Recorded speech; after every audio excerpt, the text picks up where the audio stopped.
আসসালামু আলাইকুম ভিউয়ার্স, সবাই কেমন আছেন? আশা করি ভালো আছেন।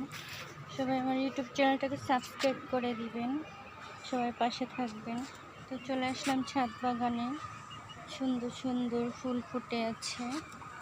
এদিকে ফুল গাছ, নানা রকম শাকসবজি গাছ, এদিকে হচ্ছে লেবু গাছ, কাগজি লেবু, আর এদিকে হচ্ছে কবুতর, খাবার দিলাম কবুতরকে। এদিকে হচ্ছে ফার্মি মুরগির বাচ্চা এনেছিলাম, 2টা মাশাআল্লাহ বড় হয়েছে। তো এখন থেকে চাল আর ভাত মিশিয়ে দিলে আরেকটু বড় হবে। সবজির খোসা দিই, আর কবুতরের খাবার ধান, গম, ভুট্টা। এই হলো আমার ছাদ বাগানের অবস্থা। সুন্দর ধনে পাতা, বিলাতি ধনে পাতা, আদা গাছ, এদিকে হচ্ছে সিম গাছ বড় হচ্ছে, লেবু গাছ, আখের গাছ, কামরাঙ্গা গাছ অনেকগুলো ধরেছিল, পড়ে গেছে, একটাই আছে এখন। আর এদিকে বড়ই গাছ, বরবটি, সিমের গাছ, মূলা শাক। এই যেমন পেঁয়াজগুলো হচ্ছে, রসুন, পেঁয়াজ সব কিছু, শসার চারা বড় হচ্ছে।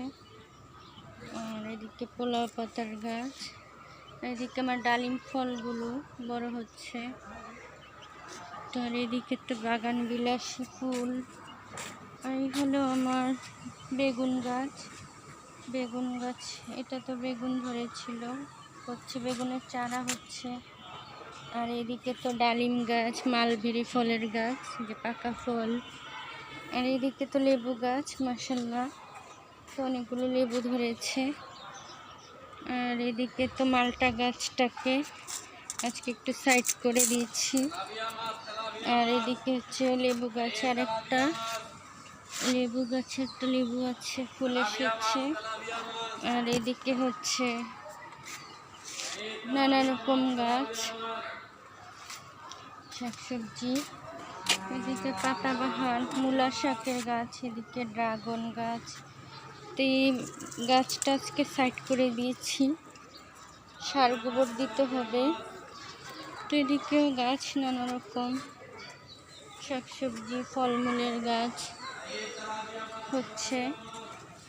এদিকেও আছে নানা রকম শাকসবজি, ফলমূলের গাছ। আর এদিকে তো মাটি রেডি করেছি, এদিকে সফেদা কটা ধরেছে, পেঁপে গাছ, আম গাছ। এদিকে তো মরিচ, আর হচ্ছে গাছগুলো লাগিয়ে দিলাম, টমেটো ফুল এসেছে। সিম গাছটাও বড় হয়ে গেছে, মাশাআল্লাহ সিম ধরবে।